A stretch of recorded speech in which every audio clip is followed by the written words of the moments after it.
So the Los Angeles Chargers have announced that Rashawn Slater will miss the entire season as he was carted off of practice earlier today and suffered a season-ending ruptured patella tendon. It's one of those things where you can't put it into words, man. Obviously, I have to talk and I have to react, but it's just bigger than football to me, man. I mean, Slater gets a 4-year, $113 million extension, which is an NFL record, of course, for a tackle. And not even 2 weeks after that, he's out for the year. I understand that the Chargers, they're still going to be competitive. They're still going to be a good team. They'll probably make the playoffs. But again, it's not even about that. It's about getting over the hump and making a deep playoff run and winning a Super Bowl. That's the goal. Anything else is a disappointment than winning the Super Bowl. That's where the Chargers are at, especially going into year two Harbaugh, of course. But without your top left tackle, Herbert's blindside, the O line's already weak as it is. The interior was the biggest weakness last year. And all of a sudden, you lose the best guy on the unit. The question becomes, what exactly do you do here? ESPN has Joe Alt moving to left tackle, which he originally played in college, and then they have Trey Pipkins the third sliding into right tackle. But I just don't think a right side of Zion Johnson and Trey Pipkins is going to be exactly good. I get Mekhi Becton as an upgrade, of course, from last season. It's just not enough, though, man. You can't make up for having this bad of an interior with Trey Pipkins out there. It's going to be too much to overcome, especially given the AFC and the amount of high level pass rushers and stunts and blitzes and all of this. So the Chargers, I'd imagine they're going to look to free agency here. I'm not going to go ahead and pull up a list of free agents that are available. The Chargers, I'm sure, will do that and they'll consider that. It just seems like a must, though. That it seems like the only way. Try to get the most out of what you can out of that position until you get Slater back next season. But if you think about, the worst players on the roster to lose in terms of winning football games, Justin Herbert obviously would be first. But then after that, I think you could seriously make an argument for Rashawn Slater and Joe Alt and I get he's a linebacker, but Deion Henley wearing the green dot and being sort of the field general and things like that. It's just absolutely devastating. I mean, this is the first year of my life covering the Chargers that I legitimately felt like they were right there, being able to compete with the Chiefs and win a Super Bowl. And I've only been doing this for 5 years to this point. I started back during COVID, so it's not like it's been that long. But this team is legit. The defense is so damn good, and it got better this offseason. It got a lot deeper. Of course, we've seen some of these rookies like Nico Reed, of course, be able to stand out, and it just goes on and on and on, man. This pass rushers and what they're able to do year two of Cam Hart and Tyreek Still. I'm excited about what that unit's going to do. And last season, I thought it carried us a ton, just keeping us in that Texans game in the wild card, and both Chief games, and the Steelers game and things like that. The defense was just dominant. It gave up the fewest points in football. The offense was the unit that needed to take that leap, going and getting Najee Harris in free agency and drafting Amarian Hampton and drafting, of course, Trey Harris and Keandre Lambert Smith and bringing back Keenan Allen and drafting Ronnie Gadsden. It goes on and on and on, bringing in Mekhi Becton. Like the offense was ready to take that leap, and now all of a sudden you're set backwards. I mean, it's difficult enough to be able to win in the NFL. It's even more difficult when you lose a player a month before the season kicks off, like Rashawn Slater. I mean, like name another team in football that's going to lose their second most important player and be able to win. Like it just doesn't happen.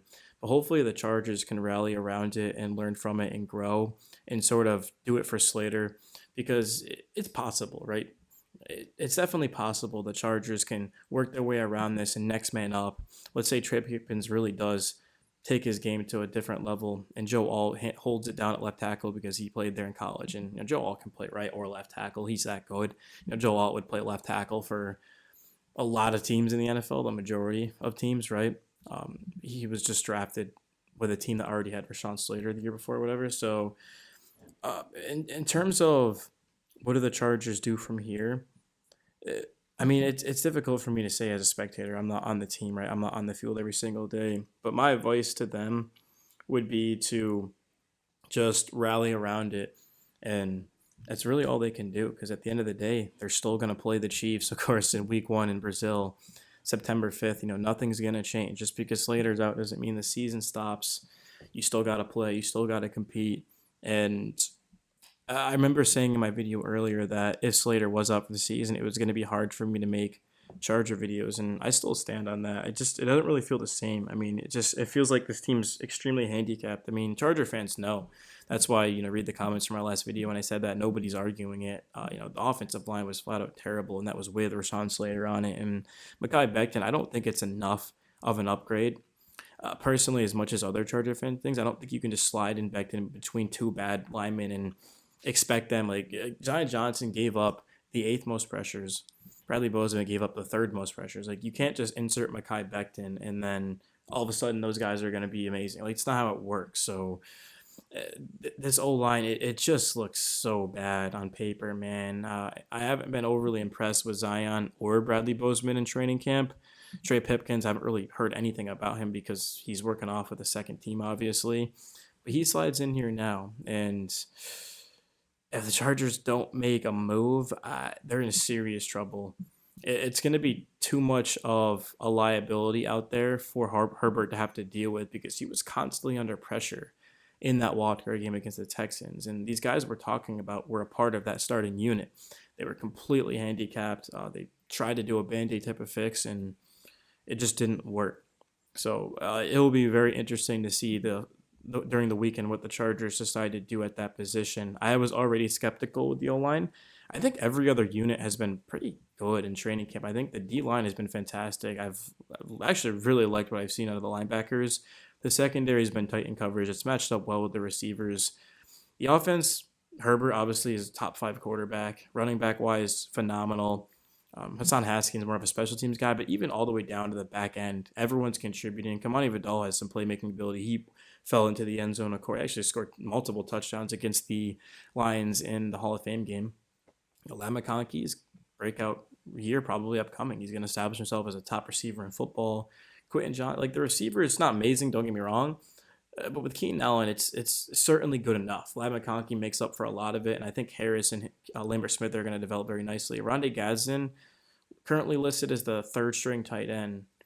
Don't think that's going to last for long. I mean, Will Disley and Tyler Conklin, we kind of know who they are. They're just a couple of guys. I think Gadsden could be a huge playmaker. Scott Matlock is a very versatile guy, of course, and like what I've seen out of him. But and then you get to the O-line, and Joe Alt, phenomenal. Even at left tackle, still going to be one of the better ones in football. Mekhi Becton, again, of course, he was the 11th pick. I was going to say he was a top 10 pick back in 2020. He was actually technically the 11th pick, but very high-level prospect. I know a lot of people who really liked him and thought he was a top 5 prospect in that draft. Last season, I thought he was solid, but can he get to that next level? He's only 26 at the end of the day. Very athletic guard, of course. But yeah, I don't know. It's one thing to say that the Chargers are going to compete for this division and compete for a Super Bowl, which I did believe, but then losing Rashawn Slater, it's like, do you still feel that way? But at the end of the day, I mean, you got to be able to rally around it. You got to move forward, and that's what I'm going to do as a commentator for the Chargers. Is just that next man up, and hopefully they can get it done. Because yeah, we're still going to be posting every day, and I don't know. It's going to hurt for a while though. I feel like the next month is probably going to be just a little bit deflating. But once the games start, see if the Chargers can go out there and get a win in Week 1 over the Chiefs for Slater. But yeah, really outside of that, I mean. I don't have anything else to add, guys. But yeah, appreciate you, man. I know the energy's kind of down, but I just don't know how it couldn't be. This is Rashawn Slater, bro.